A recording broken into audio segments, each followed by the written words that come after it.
believe it hasn't changed at all po. Kasi Sparkle made me want myself. Ever since I was young, I was insecure with my skin color, with my skin complexion. However, with my home Sparkle po kasi they were able to accept me for who I am. So the moment they started to believe in me, they started to know or like make me feel na I'm loved even if di ako ganun ka-perfecto. Naniwala din po ako na maganda din pala ako.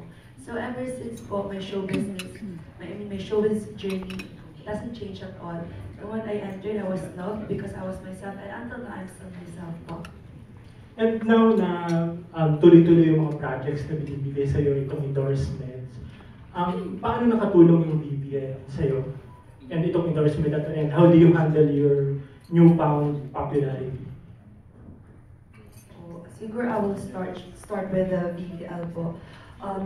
Again po, the company or Vivian Landy Lounge po talaga is, I mean, I already told everybody before, we correlate to each other, our values are the same. And for me po kasi, I know I'm not everybody's cup of tea when it comes to beauty. But I do believe I'm beautiful. Kasi po, hindi na naman po ang labas yun. Yung paglabas na pananyo ang sinasabi mong maganda ka, dahil sa panlabas na panganyo, hindi po doon para sa akin ang beauty. With them po, they make me feel good. So yung po, for me, is the definition of being beautiful. Yung parang, you don't just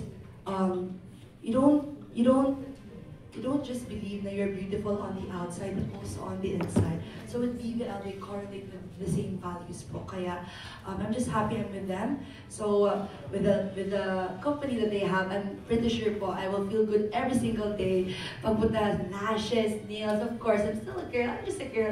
I'm gonna go there. I mean, feel good about myself. Yung last na, how do you handle your newfound popularity? Hindi ko po alam talaga na, I don't want to say it na popular, but I do believe I hold more pressure now. I hold more responsibility now on what I'm going to share to the public kasi lumaki po ang community na meron ako ngayon.